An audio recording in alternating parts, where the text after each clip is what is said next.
ਸਤਿ ਸ਼੍ਰੀ ਅਕਾਲ ਜੀ ਸਾਰੇ ਮਿੱਤਰ ਪਿਆਰਿਆਂ ਨੂੰ। ਅੱਜ ਦੀ ਆਪਣੀ ਇਹ ਛੋਟੀ ਜਿਹੀ ਵੀਡੀਓ 25000 ਲਾਵਾਰਿਸ ਲਾਸ਼ਾਂ ਦੇ ਵਾਰਿਸ ਸ਼ਹੀਦ ਭਾਈ ਜਸਵੰਤ ਸਿੰਘ ਖਾਲੜਾ ਦੇ ਜੀਵਨ ਸੰਘਰਸ਼ ਔਰ ਉਹਨਾਂ ਦੀ ਸ਼ਹਾਦਤ ਨੂੰ ਸਮਰਪਿਤ ਆ। ਪਰ ਉਹਨਾਂ ਦੇ ਜੀਵਨ ਇਤਿਹਾਸ ਨੂੰ ਆਰੰਭ ਕਰਨ ਤੋਂ ਪਹਿਲਾਂ ਮੈਂ ਉਹਨਾਂ ਦੇ ਪਰਿਵਾਰਕ ਪਿਛੋਕੜ ਉੱਤੇ ਇੱਕ ਪੰਛੀ ਝਾਤ ਮਾਰ ਲੈਣੀ ਜ਼ਰੂਰੀ ਸਮਝਦਾ ਹਾਂ, ਤਾਂ ਕਿ ਇਹ ਪਤਾ ਲੱਗ ਸਕੇ ਕਿ ਉਹਨਾਂ ਦੇ ਜੀਵਨ ਦੇ ਉੱਤੇ ਉਹਨਾਂ ਦੇ ਪਰਿਵਾਰਕ ਪਿਛੋਕੜ ਦਾ ਕੀ ਅਸਰ ਪਿਆ। ਭਾਈ ਜਸਵੰਤ ਸਿੰਘ ਖਾਲੜਾ ਦੇ ਦਾਦਾ ਸਰਦਾਰ ਹਰਨਾਮ ਸਿੰਘ, ਜੋ ਕਿ ਬ੍ਰਿਟਿਸ਼ ਆਰਮੀ ਦੀ ਨੌਕਰੀ ਛੱਡ ਕੇ ਸਿੰਗਾਪੁਰ ਚਲੇ ਗਏ ਸੀ, ਬਾਬਾ ਗੁਰਦਿੱਤ ਸਿੰਘ ਜਿਨ੍ਹਾਂ ਨੇ ਕਾਮਾਗਾਟਾ ਮਾਰੂ ਜਹਾਜ਼ ਪਾਇਆ ਸੀ, ਉਹਨਾਂ ਦੇ ਨਾਲ ਰਲ ਕੇ ਕੁਝ ਪੰਜਾਬੀ ਸਵਾਰੀਆਂ ਨੂੰ ਲੈ ਕੇ ਕੈਨੇਡਾ ਦੇ ਲਈ ਰਵਾਨਾ ਹੁੰਦੇ ਆ। ਜਦੋਂ ਕੈਨੇਡਾ ਦੇ ਪਾਣੀਆਂ ਦੇ ਵਿੱਚ ਉਤਰਦੇ ਆ ਤਾਂ ਉਹ ਆਪਣੀ ਵੈਨਕੂਵਰ ਬੰਦਰਗਾਹ ਦੇ ਉੱਤੇ ਰੁਕਦੇ ਆ, ਤਾਂ ਉੱਥੇ ਬ੍ਰਿਟਿਸ਼ ਆਰਮੀ ਦੁਆਰਾ ਜਹਾਜ਼ ਨੂੰ ਘੇਰਾ ਪਾ ਲਿਆ ਜਾਂਦਾ ਹੈ ਔਰ ਜਹਾਜ਼ ਦੇ ਉੱਤੇ ਫਾਇਰਿੰਗ ਦੀ ਤਿਆਰੀ ਕੀਤੀ ਜਾਂਦੀ ਹੈ। ਤਾਂ ਇਹਨਾਂ ਦੇ ਦਾਦਾ ਸਰਦਾਰ ਹਰਨਾਮ ਸਿੰਘ ਆਪਣੇ ਰਿਵਾਲਵਰ ਦੇ ਵਿੱਚੋਂ 3 ਫਾਇਰ ਕੱਢ ਕੇ ਉਸ ਸਮੇਂ ਦੀ ਬ੍ਰਿਟਿਸ਼ ਆਰਮੀ ਨੂੰ ਸੁਚੇਤ ਕਰਦੇ ਆ ਕਿ ਅਸੀਂ ਸਿਰਫ ਸੰਤ ਨਹੀਂ ਬਲਕਿ ਸਿਪਾਹੀ ਵੀ ਹਾਂ, ਜਿਸ ਕਾਰਨ ਉੱਥੋਂ ਦੀ ਬ੍ਰਿਟਿਸ਼ ਆਰਮੀ ਦੁਆਰਾ ਜਹਾਜ਼ ਦੇ ਉੱਤੇ ਫਾਇਰਿੰਗ ਨਹੀਂ ਕੀਤੀ ਗਈ। ਜਹਾਜ਼ ਨੂੰ ਬਰੰਗ ਲਿਫਾਫੇ ਵਾਂਗ ਵਾਪਸ ਮੋੜ ਦਿੱਤਾ ਗਿਆ। ਕਲਕੱਤਾ ਦੇ ਬਜਬਜ ਘਾਟ ਉੱਤੇ ਪਹੁੰਚਣ ਤੇ ਬਾਬਾ ਗੁਰਦਿੱਤ ਸਿੰਘ ਹੁਣਾਂ ਦੇ ਨਾਲ ਬਾਕੀ ਜਿੰਨੀਆਂ ਵੀ ਸਵਾਰੀਆਂ ਸੀ, ਜਿਨ੍ਹਾਂ ਵਿੱਚ ਦਾਦਾ ਹਰਨਾਮ ਸਿੰਘ ਵੀ ਸੀ, ਉਹਨਾਂ ਨੂੰ ਵੀ ਗ੍ਰਿਫਤਾਰ ਕਰ ਲਿਆ ਜਾਂਦਾ ਹੈ ਔਰ ਉਹਨਾਂ ਨੂੰ ਸਜ਼ਾ ਦਿੱਤੀ ਜਾਂਦੀ ਹੈ। ਜਦੋਂ ਆਪਣੀ ਸਜ਼ਾ ਪੂਰੀ ਕਰਕੇ ਵਾਪਸ ਪਿੰਡ ਆਉਂਦੇ ਆ ਤਾਂ ਉਹਨਾਂ ਨੂੰ ਪਿੰਡ ਵਿੱਚ ਨਜ਼ਰਬੰਦ ਕਰ ਦਿੱਤਾ ਜਾਂਦਾ ਹੈ। ਇੱਕ ਦਿਨ ਇਹ ਆਪਣੇ ਵੱਡੇ ਪੁੱਤਰ ਨੂੰ ਨਾਲ ਲੈ ਕੇ ਪਿੰਡ ਵਿੱਚੋਂ ਫਰਾਰ ਹੋ ਜਾਂਦੇ ਆ ਔਰ ਸਿੱਧੇ ਬੀਜਿੰਗ ਚਾਈਨਾ ਪਹੁੰਚ ਜਾਂਦੇ ਆ। ਉਸ ਵਕਤ ਤੋਂ ਲੈ ਕੇ ਉਹ ਆਪਣੀ ਮੌਤ ਤੱਕ ਕਦੇ ਮੁੜ ਕੇ ਪੰਜਾਬ ਨਹੀਂ ਆਏ ਔਰ ਉਹਨਾਂ ਦੀ ਜਿਹੜੀ ਮੌਤ ਆ ਉਹ ਵੀ ਬੀਜਿੰਗ ਚਾਈਨਾ ਵਿਖੇ ਹੋਈ। ਔਰ ਜਿਹੜਾ ਪੁੱਤਰ ਉਹਨਾਂ ਦਾ ਨਾਲ ਗਿਆ ਸੀ ਉਹ ਵੀ ਕਿਸੇ ਬਿਮਾਰੀ ਕਾਰਨ ਜਾਪਾਨ ਦੇ ਵਿੱਚ ਮਰ ਜਾਂਦਾ ਹੈ। ਹੁਣ ਗੱਲ ਕਰਦੇ ਹਾਂ ਭਾਈ ਜਸਵੰਤ ਸਿੰਘ ਖਾਲੜਾ ਹੁਣਾਂ ਦੇ ਪਿਤਾ ਦੀ, ਜੋ ਕਿ ਉਸ ਸਮੇਂ 10ਵੀਂ ਪਾਸ ਸੀਗੇ ਔਰ ਖੇਤੀਬਾੜੀ ਦੇ ਕੰਮ ਦੇ ਵਿੱਚ ਲੱਗੇ ਹੋਏ ਸੀ। ਇਹਨਾਂ ਦੇ ਜਿਹੜੇ ਦਾਦਾ ਜੀ ਸੀ ਸਰਦਾਰ ਹਰਨਾਮ ਸਿੰਘ, ਉਹਨਾਂ ਦੁਆਰਾ ਕੁਝ ਮਾਇਆ ਇਕੱਠੀ ਕਰਕੇ ਪਿੰਡ ਦੇ ਵਿੱਚ ਸਕੂਲ ਖੋਲ੍ਹਣ ਦੇ ਲਈ ਘੱਲੀ ਗਈ ਸੀ। ਸੋ ਇਹਨਾਂ ਦੇ ਜਿਹੜੇ ਪਿਤਾ ਸਰਦਾਰ ਕਰਤਾਰ ਸਿੰਘ ਸੀਗੇ, ਉਹਨਾਂ ਨੇ ਆਪਣੇ ਪਰਿਵਾਰ ਦੇ ਨਾਲ ਸਲਾਹ ਮਸ਼ਵਰਾ ਕਰਕੇ ਆਪਣੀ ਜੱਦੀ ਜ਼ਮੀਨ ਦੇ ਵਿੱਚੋਂ 10-12 ਕਿੱਲੇ ਸਕੂਲ ਦੇ ਲਈ ਛੱਡਤੇ ਸੀ ਔਰ ਅੰਮ੍ਰਿਤਸਰ ਦਾ ਸਭ ਤੋਂ ਪਹਿਲਾ ਖਾਲਸਾ ਹਾਈ ਸਕੂਲ ਖਾਲੜਾ ਵਿਖੇ ਖੋਲ੍ਹਿਆ ਗਿਆ ਸੀ। ਇਸੇ ਤਰ੍ਹਾਂ ਅੰਮ੍ਰਿਤਸਰ ਦੀ ਸਭ ਤੋਂ ਪਹਿਲੀ ਔਰ ਸਭ ਤੋਂ ਵੱਡੀ ਕੋਆਪਰੇਟਿਵ ਸੁਸਾਇਟੀ ਵੀ ਇਹਨਾਂ ਦੇ ਪਿਤਾ ਜੀ ਦੀ ਮਿਹਨਤ ਦੇ ਸਦਕਾ ਸਭ ਤੋਂ ਪਹਿਲਾਂ ਖਾਲੜਾ ਦੇ ਵਿੱਚ ਹੀ ਖੁੱਲ੍ਹੀ ਸੀ। ਹੁਣ ਗੱਲ ਕਰਦੇ ਹਾਂ ਭਾਈ ਜਸਵੰਤ ਸਿੰਘ ਖਾਲੜਾ ਹੁਣਾਂ ਦੀ। ਇਹਨਾਂ ਦਾ ਜਨਮ 2 ਨਵੰਬਰ 1952 ਨੂੰ ਖਾਲੜਾ ਵਿਖੇ ਪਿਤਾ ਕਰਤਾਰ ਸਿੰਘ ਔਰ ਮਾਤਾ ਮੁਖਤਿਆਰ ਕੌਰ ਦੇ ਘਰ ਹੋਇਆ। ਇਹਨਾਂ ਦੇ 9 ਭੈਣ ਭਾਈ ਸਨ, ਜਿਨ੍ਹਾਂ ਦੇ ਵਿੱਚੋਂ ਇਹ 6ਵੇਂ ਨੰਬਰ ਦੇ ਉੱਤੇ ਆਉਂਦੇ ਸਨ। ਆਪਣੀ ਮੁੱਢਲੀ 10ਵੀਂ ਦੀ ਪੜ੍ਹਾਈ ਇਹ ਆਪਣੇ ਪਿੰਡ ਦੇ ਖਾਲਸਾ ਹਾਈ ਸਕੂਲ ਦੇ ਵਿੱਚੋਂ ਕਰਦੇ ਆ ਔਰ ਆਪਣੀ ਪ੍ਰੀ ਯੂਨੀਵਰਸਿਟੀ ਨਾਨ ਮੈਡੀਕਲ ਦੇ ਵਿੱਚ ਆਪਣੀ ਪੜ੍ਹਾਈ ਕਰਨ ਦੇ ਲਈ ਗੁਰੂ ਅਰਜਨ ਦੇਵ ਕਾਲਜ ਤਰਨਤਾਰਨ ਵਿਖੇ ਚਲੇ ਜਾਂਦੇ ਆ।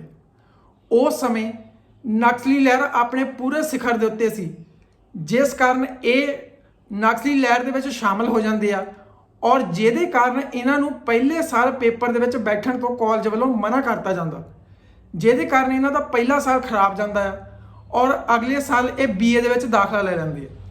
ਆਪਣੀ BA ਦੀ ਪੜ੍ਹਾਈ ਪੂਰੀ ਕਰਨ ਤੋਂ ਬਾਅਦ ਇਹਨਾਂ ਨੂੰ ਪੰਚਾਇਤ ਸੈਕਟਰੀ ਦੀ ਜੌਬ ਮਿਲ ਜਾਂਦੀ ਹੈ।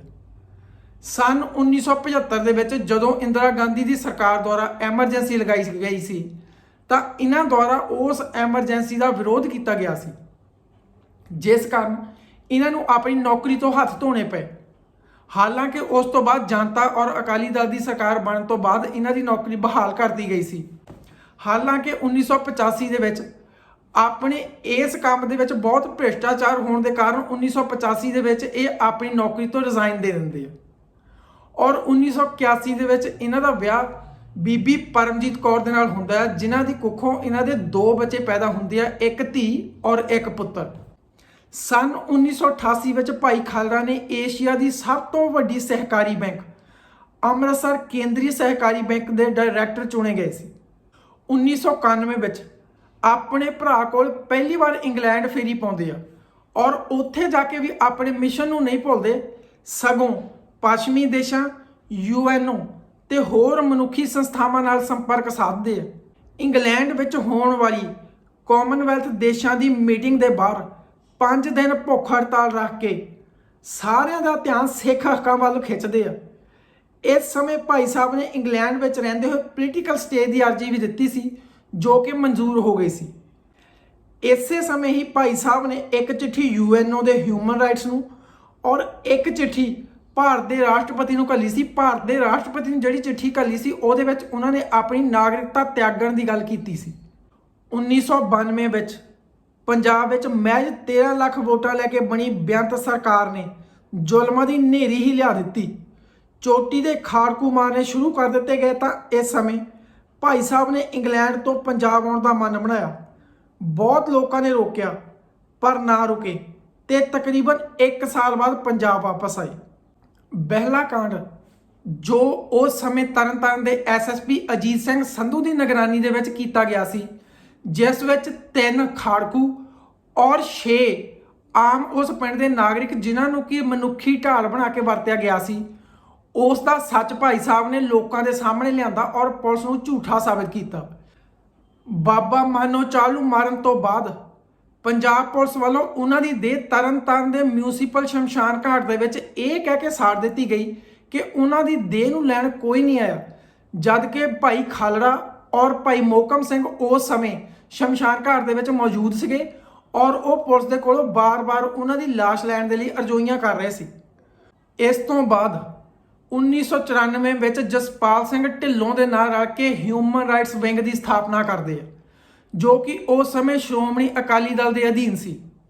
ਸ਼੍ਰੋਮਣੀ ਕਮੇਟੀ ਦੇ ਉਸ ਸਮੇਂ ਦੇ ਪ੍ਰਧਾਨ ਗੁਰਚਰਨ ਸਿੰਘ ਟੌੜਾ ਦੇ ਨਾਲ ਰਲ ਕੇ ਚੰਡੀਗੜ੍ਹ ਵਿਖੇ ਇੱਕ ਦਫ਼ਤਰ ਬਣਾਉਂਦੇ ਆ ਔਰ ਜਿੱਥੋਂ ਆਪਣੀਆਂ ਕਾਰਵਾਈਆਂ ਦੀ ਸ਼ੁਰੂਆਤ ਕਰਦੇ ਆ। ਭਾਈ ਜਸਵੰਤ ਸਿੰਘ ਖਾਲੜਾ ਔਰ ਇਹਨਾਂ ਦੇ ਨਾਲ ਜਸਪਾਲ ਸਿੰਘ ਢਿੱਲੋਂ ਸਭ ਤੋਂ ਪਹਿਲਾਂ ਦੁਰਗਿਆਨਾ ਮੰਦਿਰ ਦੇ ਸ਼ਮਸ਼ਾਨ ਘਾਟ ਵਿਖੇ ਛਾਪਾ ਮਾਰਦੇ ਆ। ਸ਼ਮਸ਼ਾਨ ਘਾਟ ਦੀ ਤਲਾਸ਼ੀ ਲੈਣ ਦੇ ਲਈ ਸਭ ਤੋਂ ਪਹਿਲਾਂ ਇੱਕ ਸਕੀਮ ਬਣਾਈ ਜਾਂਦੀ ਆ, ਜਿਸ ਦੇ ਅਧੀਨ ਇਹ 2 ਬੰਦਿਆਂ ਨੂੰ ਸਭ ਤੋਂ ਪਹਿਲਾਂ ਸ਼ਮਸ਼ਾਨ ਘਾਟ ਵਿਖੇ ਘੱਲਦੇ ਆ, ਜਿੱਥੇ ਕਿ ਇੱਕ 4th ਕਲਾਸ ਮੁਲਾਜ਼ਮ ਜਿਹਦਾ ਨਾਮ ਕਿ ਭੂਤਨਾਥ ਹੁੰਦਾ ਆ, ਉਹਨੂੰ ਜਾ ਕੇ ਮਿਲਦੇ ਆ ਔਰ ਦੱਸਦੇ ਆ ਕਿ 2 ਵੱਡੇ ਅਫਸਰ ਚੰਡੀਗੜ੍ਹ ਤੋਂ ਇਸ ਸ਼ਮਸ਼ਾਨ ਘਾਟ ਦੀ ਤਲਾਸ਼ੀ ਲੈਣ ਲਈ ਆ ਰਹੇ ਆ, ਇਸ ਲਈ ਉਹਨੂੰ ਸੁਚੇਤ ਕਰ ਦਿੰਦੇ ਆ। ਔਰ ਉਸ ਤੋਂ ਬਾਅਦ ਭਾਈ ਜਸਵੰਤ ਸਿੰਘ ਖਾਲੜਾ ਔਰ ਭਾਈ ਜਸਪਾਲ ਸਿੰਘ ਢਿੱਲੋਂ ਇੱਕ ਸਰਕਾਰੀ ਅਫਸਰ ਬਣ ਕੇ ਉਸ ਸ਼ਮਸ਼ਾਨ ਘਾਟ ਵਿਖੇ ਜਾਂਦੇ ਆ ਔਰ ਆਪਣੇ ਪੂਰੇ ਅਫਸਰੀ ਲਹਿਜੇ ਦੇ ਵਿੱਚ ਉਸ ਭੂਤਨਾਥ ਨੂੰ ਕਹਿੰਦੇ ਆ, ਹਾਂ ਬਈ ਕਿੱਦਾਂ ਚੱਲਦਾ ਤੁਹਾਡਾ ਕੰਮ ਕਰ? ਤਾਂ ਉਹ ਕਹਿੰਦਾ ਹਾਂਜੀ ਠੀਕ ਹੈ ਜੀ। ਕਹਿੰਦੇ ਵੀ ਕਿੱਦਾਂ ਜਿੰਨੀਆਂ ਵੀ ਲਾਸ਼ਾਂ ਆਉਂਦੀਆਂ ਉਹਨਾਂ ਦਾ ਕੋਈ ਰਿਕਾਰਡ ਵੀ ਰੱਖਦੇ ਆ ਜਾਂ ਫਿਰ ਇੱਦਾਂ ਹੀ ਖੁਰਦ-ਬੁਰਦ ਕਰੀ ਜਾਂਦੇ ਆ? ਤਾਂ ਭੂਤਨਾਥ ਕਹਿੰਦਾ ਨਹੀਂ ਜੀ, ਸਾਰਾ ਰਿਕਾਰਡ ਰੱਖਦੇ ਆ, ਸਾਡੇ ਕੋਲ ਰਜਿਸਟਰ ਲੱਗਾ ਹੋਇਆ ਹੈ। ਉਹਨੂੰ ਰਜਿਸਟਰ ਲਿਆਉਣ ਦੇ ਲਈ ਕਹਿੰਦੇ ਆ। ਭੂਤਨਾਥ ਉਹ ਰਜਿਸਟਰ ਲਿਆਣ ਕੇ ਉਹਨਾਂ ਦੇ ਸਾਹਮਣੇ ਰੱਖ ਦਿੰਦਾ ਹੈ। ਜਦੋਂ ਉਸ ਰਜਿਸਟਰ ਨੂੰ ਖੋਲ ਕੇ ਦੇਖਦੇ ਆ ਤਾਂ ਉਹਨਾਂ ਦੇ ਪੈਰਾਂ ਹੇਠੋਂ ਜ਼ਮੀਨ ਨਿਕਲ ਜਾਂਦੀ ਆ। ਕੁਝ ਕੁ ਪੈਸੇ ਦੇ ਕੇ ਭੂਤਨਾਥ ਨੂੰ ਬਾਜ਼ਾਰ ਦੇ ਵਿੱਚੋਂ ਪਾਣੀ ਦੀਆਂ ਬੋਤਲਾਂ ਲਿਆਉਣ ਦੇ ਲਈ ਘੱਲ ਦਿੰਦੇ ਆ ਔਰ ਆਪਣੇ ਇੱਕ ਸਾਥੀ ਨੂੰ ਉਹ ਰਜਿਸਟਰ ਦੇ ਕੇ ਉਹਦੀਆਂ ਫੋਟੋ ਕਾਪੀਆਂ ਕਰਾਉਣ ਦੇ ਲਈ ਘੱਲ ਦਿੱਤਾ ਜਾਂਦਾ। ਉਸ ਰਜਿਸਟਰ ਦੇ ਵਿੱਚੋਂ ਜੋ ਤੱਥ ਸਾਹਮਣੇ ਆਏ ਉਹਨਾਂ ਦੇ ਮੁਤਾਬਕ 1984 ਤੋਂ ਲੈ ਕੇ 1994 10 ਸਾਲਾਂ ਵਿੱਚ ਦੁਰਗਿਆਨਾ ਸ਼ਮਸ਼ਾਨ ਘਾਟ ਵਿੱਚ 2000 ਲਾਸ਼ਾਂ ਨੂੰ ਅਣਪਛਾਤੀਆਂ ਲਾਸ਼ਾਂ ਕਹਿ ਕੇ ਸਾੜਿਆ ਗਿਆ ਸੀ। ਬੇਅੰਤ ਸਿੰਘ ਦੇ 1 ਸਾਲ ਦੇ ਰਾਜਕਾਲ ਦੇ ਵਿੱਚ ਮਹਿਜ਼ 1 ਸਾਲ ਦੇ ਰਾਜਕਾਲ ਦੇ ਵਿੱਚ 300 ਤੋਂ ਵੱਧ ਲਾਸ਼ਾਂ ਨੂੰ ਅਣਪਛਾਤੀਆਂ ਕਹਿ ਕੇ ਸਾੜਿਆ ਗਿਆ ਸੀ, ਜਿਨ੍ਹਾਂ ਦੇ ਵਿੱਚ 5 ਔਰਤਾਂ ਦੀਆਂ ਲਾਸ਼ਾਂ ਵੀ ਸੀ। ਇਸ ਤੋਂ ਇਲਾਵਾ ਪੱਟੀ ਦੇ ਮਿਊਨਿਸਪੈਲਿਟੀ ਦੇ ਸ਼ਮਸ਼ਾਨ ਘਾਟ ਵਿੱਚ 1986 ਤੋਂ ਲੈ ਕੇ 1994 ਤੱਕ 1135 ਲਾਸ਼ਾਂ ਦਾ ਸੰਸਕਾਰ ਕੀਤਾ ਗਿਆ ਸੀ। ਖਾਲੜਾ ਨੇ ਪੱਟੀ ਦੇ ਲੱਕੜਾਂ ਦੇ ਟਾਲ ਜਿੱਥੋਂ ਬਾਲਣ ਮੁਹੱਈਆ ਹੁੰਦਾ ਸੀ ਦੇ ਮਾਲਕ ਕੋਲੋਂ ਲੱਕੜਾਂ ਤੇ ਉਸ ਦੇ ਬਦਲੇ ਮਿਲਦੇ ਪੈਸਿਆਂ ਦਾ ਵੇਰਵਾ ਹਾਸਲ ਕਰ ਲਿਆ।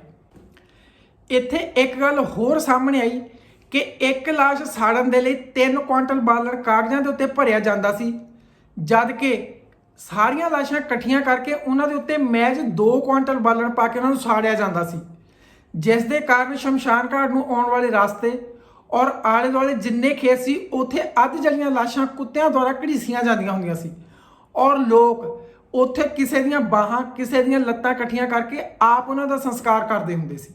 ਸੋ ਭਾਈ ਜਸਵੰਤ ਸਿੰਘ ਖਾਲੜਾ ਨੇ ਇਹ ਸਾਰਾ ਡਾਟਾ ਇਕੱਠਾ ਕਰਕੇ ਚੰਡੀਗੜ੍ਹ ਵਿਖੇ ਜਾ ਕੇ ਇੱਕ ਪ੍ਰੈਸ ਕਾਨਫਰੰਸ ਕੀਤੀ, ਜਿਸ ਵਿੱਚ ਉਹਨਾਂ ਨੇ ਇਹ ਸਾਰੇ ਤੱਥ ਪੂਰੀ ਦੁਨੀਆ ਦੇ ਸਾਹਮਣੇ ਰੱਖੇ ਔਰ ਆਪਣੀ ਰਿਪੋਰਟ ਇਕੱਠੀ ਕਰਕੇ ਆਪਣੇ ਹਿਊਮਨ ਰਾਈਟਸ ਵਿੰਗ ਦੇ ਮੈਂਬਰਾਂ ਨੂੰ ਨਾਲ ਲੈ ਕੇ ਸਭ ਤੋਂ ਪਹਿਲਾਂ ਗਵਰਨਰ ਔਰ ਉਸ ਤੋਂ ਬਾਅਦ ਪੰਜਾਬ ਦੇ ਚੁਣੇ ਹੋਏ MP ਔਰ ਉਸ ਤੋਂ ਬਾਅਦ ਹਾਈ ਕੋਰਟ ਦੇ ਵਿੱਚ ਰਿਟ ਪਈ, ਜਿਸ ਦਾ ਕੋਈ ਵੀ ਨਤੀਜਾ ਸਾਹਮਣੇ ਨਹੀਂ ਆਇਆ।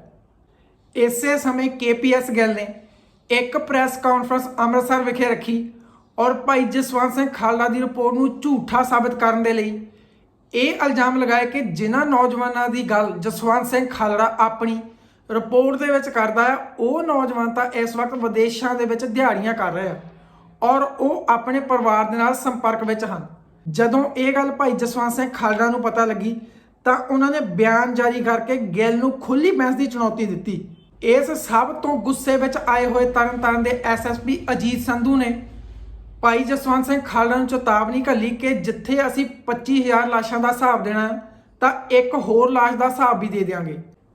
ਇਸ ਤੋਂ ਬਾਅਦ ਜਸਵੰਤ ਸਿੰਘ ਖਾਲੜਾ ਨੇ ਅਖਬਾਰ ਵਿੱਚ ਬਿਆਨ ਦਿੰਦਿਆਂ ਕਿਹਾ ਸੀ ਕਿ ਮੇਰੀ ਮੌਤ ਦਾ ਜ਼ਿੰਮੇਵਾਰ ਕੋਈ ਵੀ ਕੈਟ ਜਾਂ ਕੋਈ ਵੀ ਥਾਣੇਦਾਰ ਨਹੀਂ, ਬਲਕਿ ਬੇਅੰਤ ਸਿੰਘ ਔਰ KPS ਗਿੱਲ ਹੋਣਗੇ।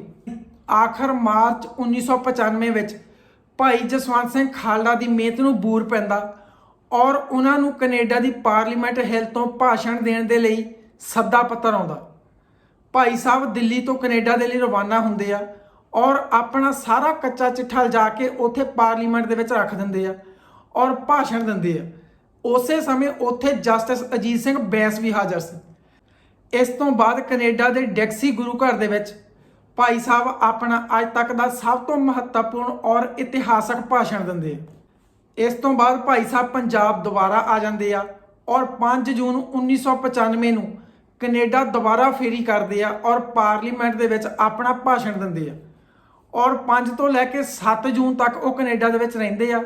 7 ਜੂਨ ਨੂੰ ਉਹ ਇੰਗਲੈਂਡ ਆਪਣੇ ਭਰਾ ਦੇ ਕੋਲ ਆ ਜਾਂਦੇ ਆ ਔਰ ਇੱਥੇ ਤਕਰੀਬਨ 2 ਹਫ਼ਤੇ ਰਹਿੰਦੇ ਆ ਔਰ ਇੱਥੋਂ ਦੇ UNO ਆਫਿਸ ਔਰ ਇੱਥੋਂ ਦੀਆਂ ਜਿੰਨੀਆਂ ਕਿ ਮਨੁੱਖੀ ਸੰਸਥਾਵਾਂ ਕੇਂਦਰ ਸੀਗੇ ਸਾਰਿਆਂ ਦੇ ਵਿੱਚ ਜਾ ਕੇ ਆਪਣੀਆਂ ਚਿੱਠੀਆਂ ਦਿੰਦੇ ਆ ਔਰ ਪੰਜਾਬ ਦੇ ਹਾਲਾਤਾਂ ਦੇ ਬਾਰੇ ਦੇ ਵਿੱਚ ਦੱਸਦੇ ਆ ਔਰ ਇਸੇ ਹੀ ਸਮੇਂ ਉਹ ਆਪਣੇ ਆਸਟ੍ਰੇਲੀਆ ਦੇ ਵਿੱਚ ਰਹਿੰਦੇ ਭਰਾ ਨੂੰ ਮਿਲਣ ਦੀ ਇੱਛਾ ਜ਼ਾਹਿਰ ਕਰਦੇ ਆ, ਕਿਉਂਕਿ ਭਾਈ ਜਸਵੰਤ ਸਿੰਘ ਖਾਲੜਾ ਨੂੰ ਆਪਣੇ ਨਾਲ ਹੋਣ ਵਾਲੇ ਕਾਂਡ ਜਾਂ ਆਉਣ ਵਾਲੇ ਸਮੇਂ ਦੇ ਬਾਰੇ ਪਹਿਲਾਂ ਹੀ ਪਤਾ ਲੱਗ ਗਿਆ ਸੀ।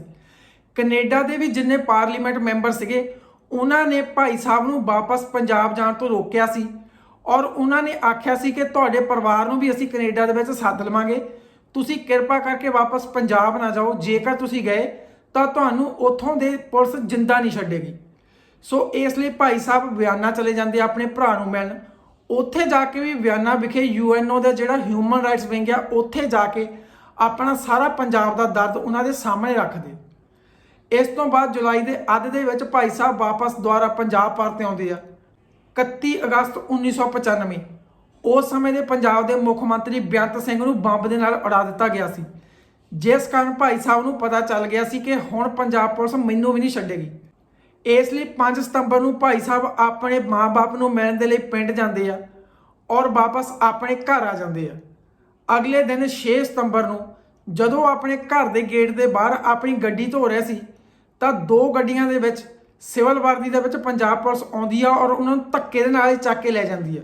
ਇਸ ਅਗਵਾ ਕਾਂਡ ਦਾ ਜਦੋਂ ਪਰਿਵਾਰ ਔਰ ਉਹਨਾਂ ਦੇ ਦੋਸਤਾਂ ਮਿੱਤਰਾਂ ਨੂੰ ਪਤਾ ਲੱਗਦਾ ਆ ਤਾਂ ਉਹ ਵੱਖ-ਵੱਖ ਥਾਵਾਂ ਦੇ ਉੱਤੇ ਰਿਟਾਂ ਪਾਉਂਦੇ ਆ, ਪਰ ਉਸ ਸਮੇਂ ਤੱਕ ਭਾਣਾ ਵਾਪਰ ਚੁੱਕਾ ਸੀ। ਇਸ ਤੋਂ ਬਾਅਦ ਪਰਿਵਾਰ ਔਰ ਦੋਸਤਾਂ ਮਿੱਤਰਾਂ ਨੇ 16 ਸਾਲ ਲੰਬੀ ਅਦਾਲਤੀ ਲੜਾਈ ਲੜੀ, ਜਿਸ ਵਿੱਚ 9 ਪੁਲਿਸ ਵਾਲਿਆਂ ਵਿੱਚੋਂ 6 ਨੂੰ ਉਮਰ ਕੈਦ ਹੋਈ, ਇੱਕ ਜੋ ਕਿ ਅਦਾਲਤੀ ਕਾਨੂੰਨੀ ਕਾਰਵਾਈ ਚੱਲਦੇ ਉਸ ਦੀ ਮੌਤ ਹੋ ਗਈ ਸੀ ਔਰ ਇੱਕ ਨੂੰ ਬਰੀ ਕਰ ਦਿੱਤਾ ਗਿਆ। ਉਸ ਸਮੇਂ ਦੇ ਚਸ਼ਮਦੀਦ ਗਵਾਹਾਂ ਦੇ ਅਨੁਸਾਰ ਭਾਈ ਖਾਲੜਾ ਨੂੰ ਵੱਖ-ਵੱਖ ਥਾਣਿਆਂ ਦੇ ਵਿੱਚ ਰੱਖਿਆ ਗਿਆ ਔਰ ਉਹਨਾਂ ਦੇ ਉੱਤੇ ਬਹੁਤ ਤਸ਼ੱਦਦ ਔਰ ਤਸੀਹੇ ਦਿੱਤੇ ਗਏ। ਜਦੋਂ ਉਹ ਆਪਣੇ ਬਿਆਨਾਂ ਤੋਂ ਪਿੱਛੇ ਨਹੀਂ ਹਟੇ ਤਾਂ ਉਹਨਾਂ ਨੂੰ ਇੱਕ ਦਿਨ ਗੋਲੀਆਂ ਮਾਰ ਕੇ ਮਾਰ ਦਿੱਤਾ ਗਿਆ ਔਰ ਹਰੀਕੇ ਦੀ ਨਹਿਰ ਦੇ ਵਿੱਚ ਉਹਨਾਂ ਦੀ ਲਾਸ਼ ਨੂੰ ਰੋੜ ਦਿੱਤਾ ਗਿਆ। ਭਾਈ ਜਸਵੰਤ ਸਿੰਘ ਖਾਲੜਾ ਦੇ ਕਤਲ ਦਾ ਮੁੱਖ ਦੋਸ਼ੀ SSP ਤਰਨਤਾਰਨ ਅਜੀਤ ਸਿੰਘ ਸੰਧੂ ਆਪਣੇ ਪਾਪਾਂ ਦਾ ਬੋਝ ਨਾ ਸਹਾਰਦਾ ਹੋਇਆ ਇੱਕ ਦਿਨ ਟ੍ਰੇਨ ਅੱਗੇ ਆ ਕੇ ਆਤਮ ਹੱਤਿਆ ਕਰ ਲੈਂਦਾ। ਇਹ ਤਾਂ ਸੀ ਭਾਈ ਜਸਵੰਤ ਸਿੰਘ ਖਾਲੜਾ ਦਾ ਸਮੁੱਚਾ ਜੀਵਨ। ਔਰ ਮੇਰੀ ਦੋਵੇਂ ਹੱਥ ਜੋੜ ਕੇ ਪੂਰੀ ਸਿੱਖ ਕੌਮ ਨੂੰ ਬੇਨਤੀ ਆ ਕਿ ਯੂਨਾਈਟਿਡ ਨੇਸ਼ਨ ਦਾ ਹਿਊਮਨ ਰਾਈਟਸ ਡੇ ਜਿਹੜਾ ਹੈ ਉਹ 10 ਦਸੰਬਰ ਨੂੰ ਮਨਾਇਆ ਜਾਂਦਾ। ਅਸੀਂ ਸਾਰੀ ਸਿੱਖ ਕੌਮ ਇਕੱਠੀ ਹੋ ਕੇ ਉਹ ਦਿਨ ਜਿਹੜਾ ਉਹ 2 ਨਵੰਬਰ ਦਾ ਰੱਖੀਏ, ਤਾਂ ਕਿ ਇਹੀ ਸਾਡੀ ਭਾਈ ਜਸਵੰਤ ਸਿੰਘ ਖਾਲੜਾ ਨੂੰ ਸੱਚੀ ਔਰ ਸੁੱਚੀ ਸ਼ਰਧਾਂਜਲੀ ਹੋਊਗੀ। ਧੰਨਵਾਦ।